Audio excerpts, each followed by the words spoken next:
Olá, tudo bem com vocês? Eu sou a Áurea, tenho 18 anos e estou cursando pedagogia na faculdade Estácio de Sá. Vamos? Bora lá! Solta a vinheta!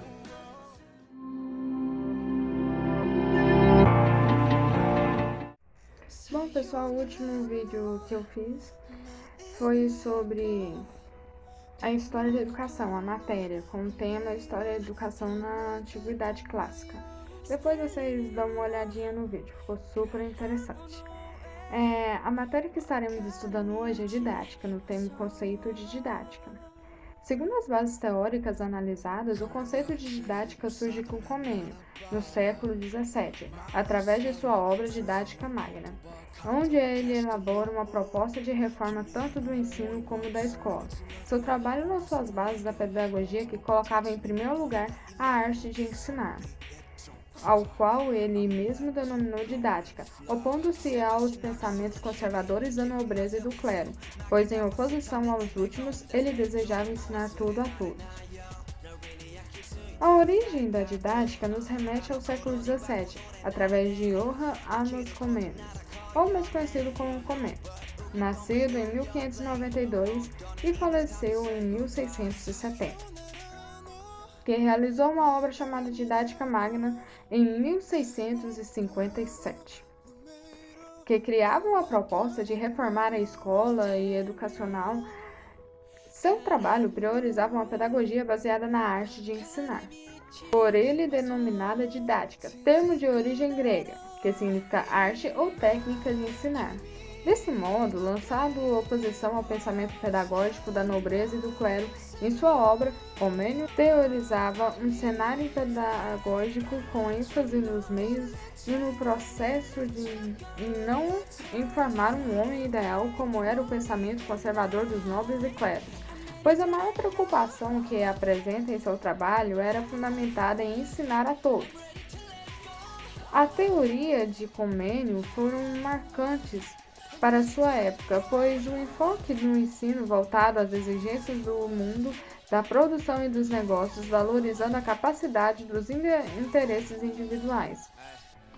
As ideias revolucionárias de Comênio caracterizavam-se pelo início do sistema de produção capitalista, o qual se servia de seu enfoque. Numa perspectiva atual, a didática propõe uma visão de que somos cidadãos do mundo e detentores do direito de possuir instrumentos para se apropriar dos instrumentos culturais de nossa realidade. Inclui em visão o conhecimento produzido pelo sujeito, na sua relação com os outros e com o objeto de conhecimento, é compreendido como um conhecimento em rede, em que todas as teorias e todos os conceitos são interconectados num crescimento contínuo. No decorrer do texto, podemos ver que o autor nos apresenta dois tipos principais de didática. A didática instrumental, ela é elaborada como uma abordagem de conhecimentos técnicos e como fazer pedagogia. Apresentados de forma ampla, desvinculam-se dos conteúdos específicos. Já a didática fundamental possui um processo multidimensional de ensino-aprendizagem. Ela não dissocia a competência técnica e o compromisso político, mas se interpenetram. Os projetos pedagógicos devem ser pensados como projetos éticos e político-social. A didática deve ter por base a ação educativa, constituindo-se em ações sempre voltadas para a realidade circunstancial. Cada processo de ensino-aprendizagem é singular e deve ser observado a partir de suas características. Neste momento, abordarei uma forma sucinta as tendências pedagógicas dos autores Paulo Freire e José Carlos Libão.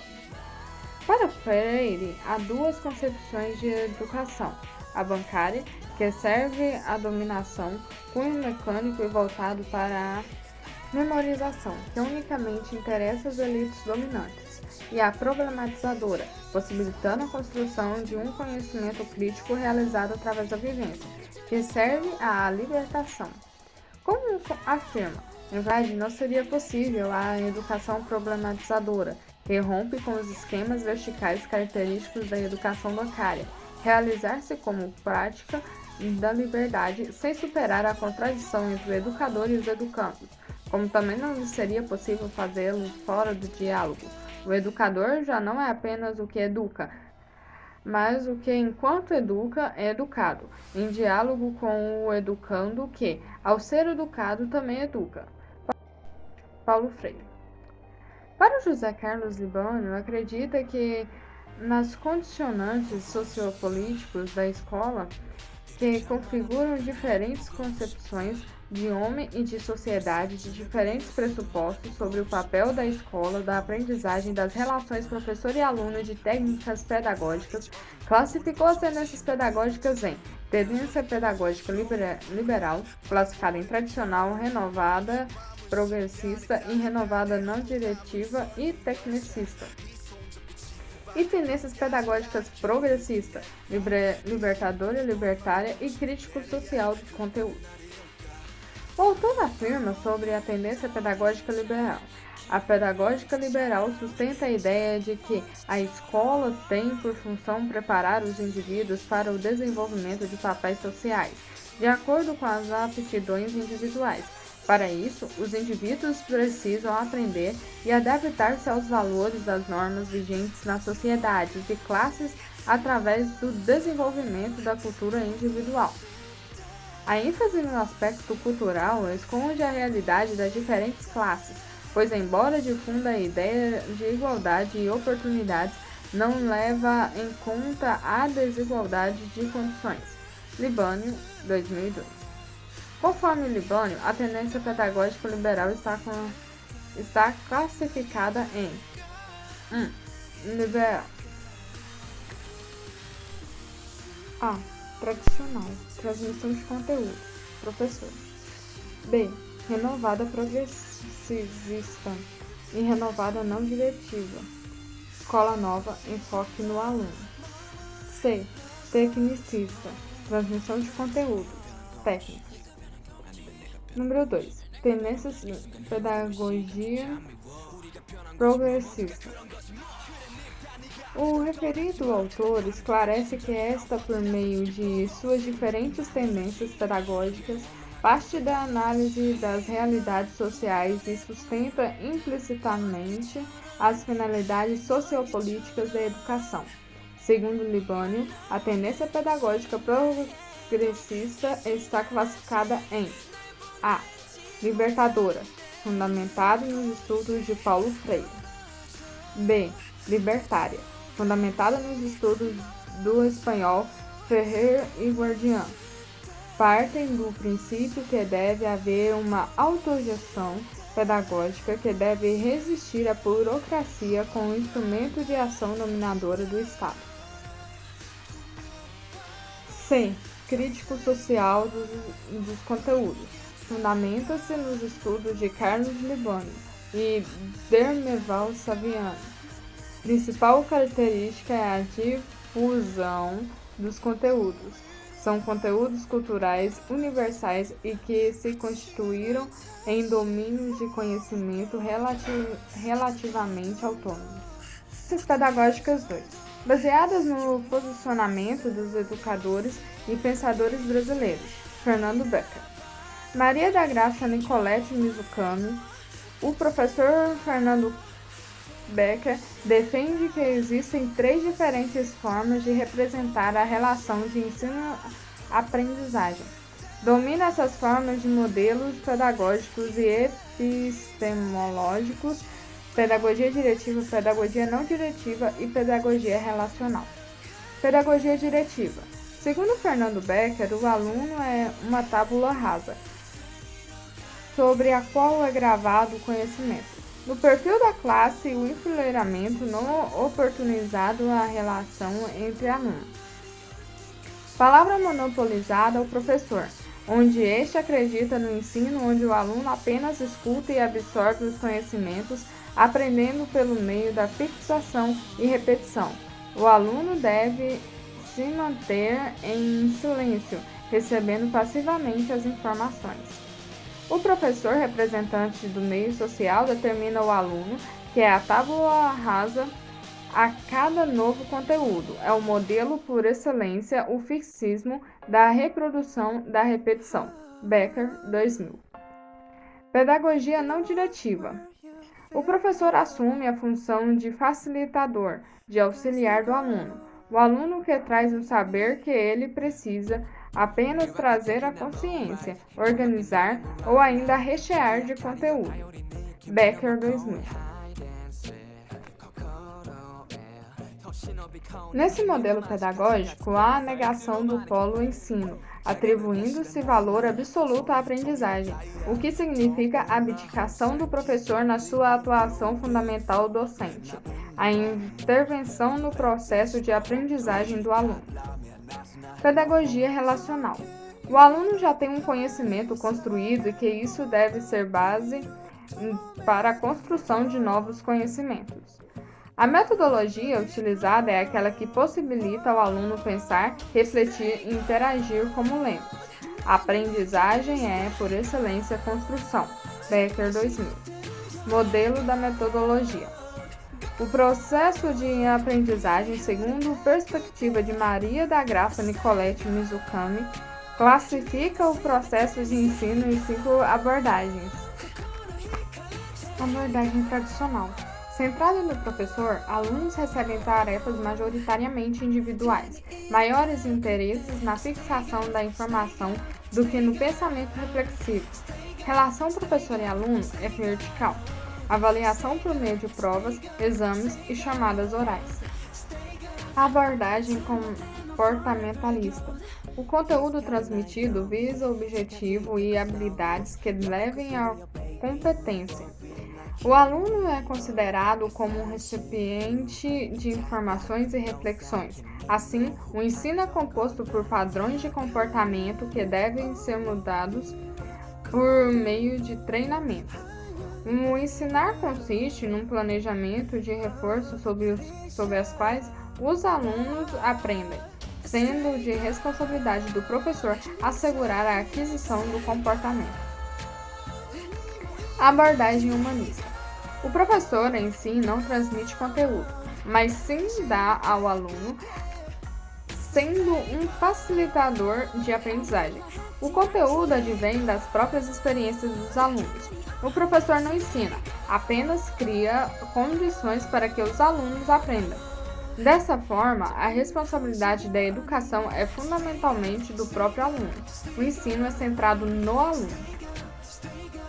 Abordagem cognitivista. Aqui, a inteligência é o instrumento mais importante para a aprendizagem. A educação consiste no que o aluno aprende por si próprio, sem intervenção do professor. Valorização do trabalho em grupo.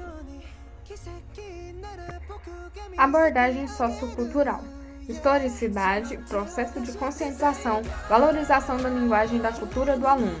A verdadeira educação consiste na educação problematizadora, cooperação, união, organização e solução comum de problemas. A avaliação é realizada por meio da autoavaliação e ou avaliação mútua da prática educativa por professor e aluno. Professor reflexivo e pesquisador.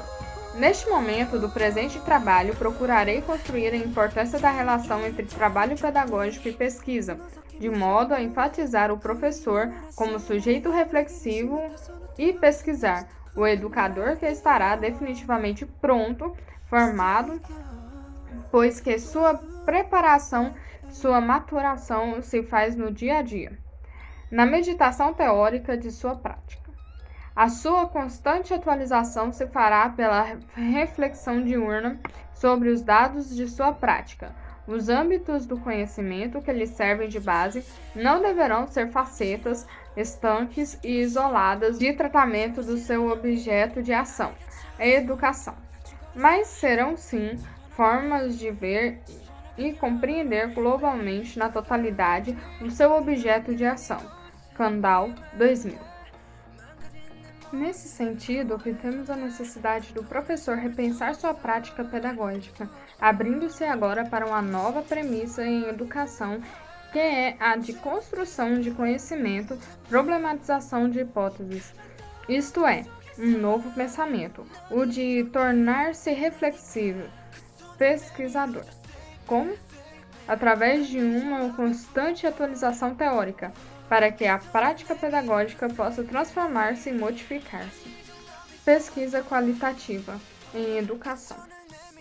Os autores esclareceram que um campo que era anteriormente dominado pelas questões da mensuração em definições operacionais variáveis, testes de hipóteses e estatística, alargou-se para contemplar uma metodologia de investigação que enfatiza a descrição, a indução, a teoria fundamentada e o estudo das percepções pessoais.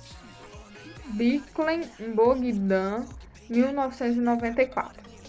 Eles designaram essa abordagem por investigação qualitativa, onde a caracterizaram como significado de importância vital na abordagem qualitativa. A estruturação de uma pesquisa para se construir um plano de investigação, ou seja, uma proposta de pesquisa qualitativa, deverá ter em mente alguns elementos que devem ser considerados na estruturação do projeto de pesquisa, os quais estão descritos a seguir. A escolha do estudo ou tema da investigação, temas instigantes, inovadores, com os quais a possibilidade de investigar torne-se presente. As pesquisas podem ser estruturadas utilizando-se os estudos de caso, que consiste na observação detalhada de um contexto ou indivíduo, de uma única fonte de documento ou de um acontecimento específico. Observação inicial é o tratamento histórico do ambiente para a compreensão da situação atual.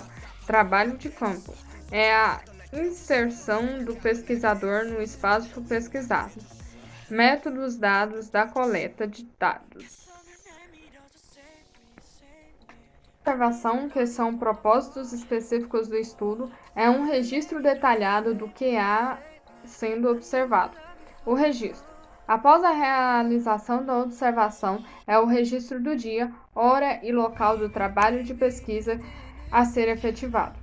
Entrevistas. São questões elaboradas pelo pesquisador e outras formuladas no momento da sua execução, conforme as respostas dos entrevistados. Análise documental, que é qualquer material escrito que pode ser usado como fonte de informação. Análise dos dados. É um processo de busca e de organização do material obtido que reduz os dados e cria as seguintes etapas: delimitação do foco de estudo, formulação de questões analíticas, aprofundamento da revisão da leitura sobre a temática.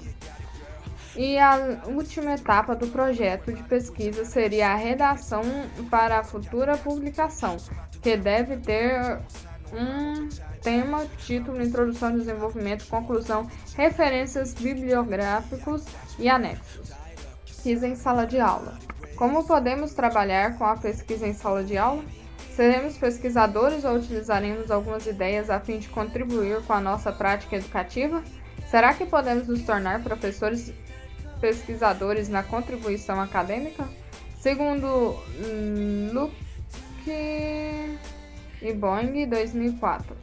Em suma, advogamos a ideia de que a pesquisa do professor na escola básica é diferente daquela da academia, mas isso não significa que seja hierarquicamente inferior.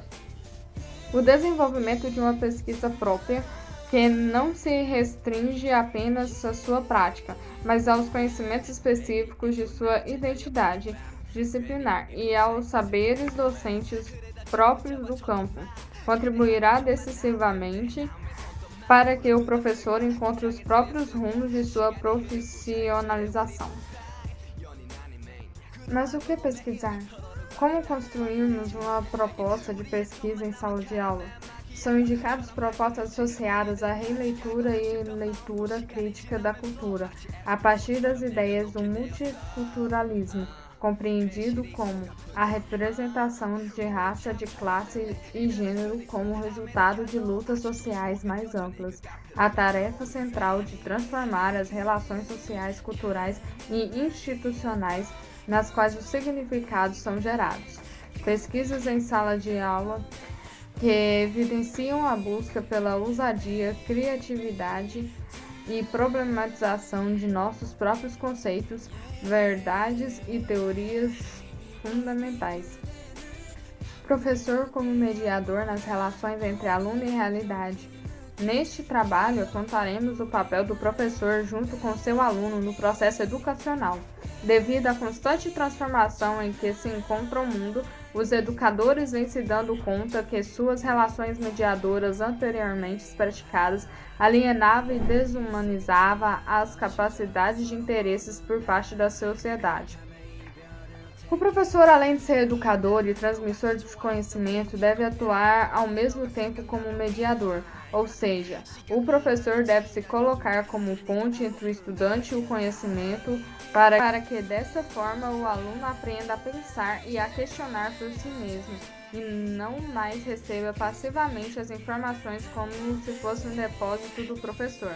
No âmbito de uma sala de aula, são existentes diferentes níveis sociais e emocionais para que o professor consiga atingir um ensino de aprendizagem de qualidade.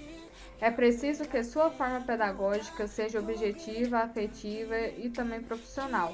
Por fim, pretendemos, através de um trabalho que se ampara em pesquisa bibliográfica e artigos da internet, demonstrar que nós, postulantes, professores, temos de estar conscientes podemos nos deparar com turmas de altos níveis de dispersão, conflitos familiares e pessoais, até comportamentos agressivos na escola hoje. Em dia, com esses problemas, é preciso muita dedicação e afeto do professor para com o aluno, para que tenha êxito na arte de educar. Para que haja uma mudança, segundo o autor, essa relação professor tem que ser estimulada, com respeito à primeira intervenção, relacionada à preocupação com o conhecimento das estruturas cognitivas, e para que isso ocorra devemos esclarecer da importância da efetividade com o envolvimento com o aluno. O local onde o aluno possa se sentir valorizado implica no seu prévio reconhecimento, independente de suas verdades se aproximarem de seus erros ou acertos. E nele deve reinar a valorização e o respeito ao aluno, ao professor e entre alunos. Assim, é possível manifestar o pensamento, tanto para complementar ou questionar sobre as dúvidas que surjam. Não há ação cuja causa é puramente lógico-matemática, nem mesmo ações mais complexas dos físicos, matemáticos e lógicos. Elas sempre têm um componente efetivo que a faz acontecer. Becker, 2003. Existem alguns aspectos que Becker salienta como importantes, como o professor e a sua docência no encontro com o aluno, o gerenciamento do processo de ensino-aprendizagem, ação, reflexão, construção da ação, rigor intelectual, aprendizagem e conhecimento. Professor e sua docência no encontro com aluno, filosofia, que todo conhecimento começa com a experiência, mas a experiência sozinha não nos dá conhecimento. Kant. Como romper com o dogma do erro enquanto falha moral e substituí-lo pelo dogma de erro cognitivo? Postura de múltiplas competências. Becker, 2003. Pedagogia construtivista, professor mediador, saberes do aluno, avaliação resultante, interação de qualidade, necessidade de reorganização. O professor deverá considerar o processo de assimilação, acomodação e equilibrar vivenciado pelo aluno rumo às construções cognitivas para, se necessário, reorganizá-las em uma nova assimilação, nova acomodação e, finalmente, um novo equilíbrio. Trata-se do rompimento do senso comum, as verdades supremas dos professores, apropriação dos conhecimentos científicos para interpretar o mundo em que vivem. Becker, 2003. Romper com o dogma da falha moral para incentivar o erro cognitivo implica articular as respostas às três perguntas que norteiam este texto relação do aluno com a realidade em que vive. A diversidade é inevitável na escola, portanto, nos cabe respeitar e valorizar essas diferenças, valorizar a condição de aprendizagem do aluno, desafiá-lo e fazer comprometida.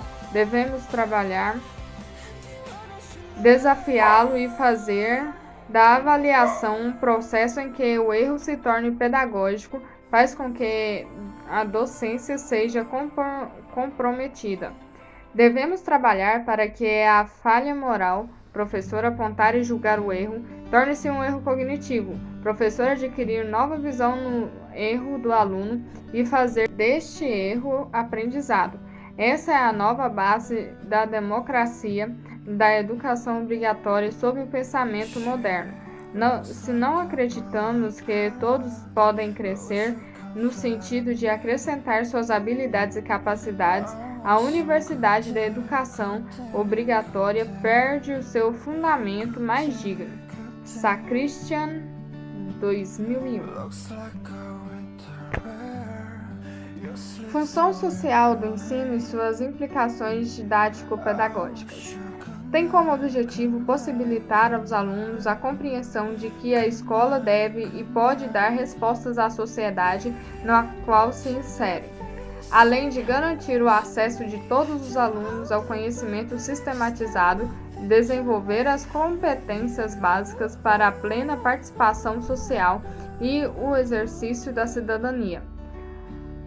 Partindo de uma visão macro e microsocial, tudo o que está expresso na linha político-cultural e pedagógica da escola constitui-se num legado de contestação histórica que perpassa o processo de escolarização, onde os alunos participam ou não do processo de transformação social na escola ou na comunidade em que vivem.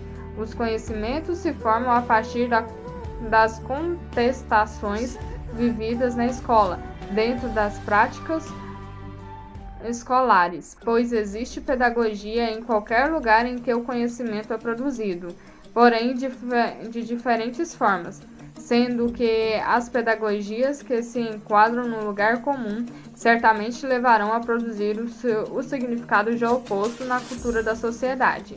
Uma coisa é a organização dos saberes a partir de uma perspectiva científica e outra, bastante distinta, é como devem ser apresentados e ensinados os conteúdos de saberes para que sejam aprendidos em maior grau de profundidade. Zabala, 2002.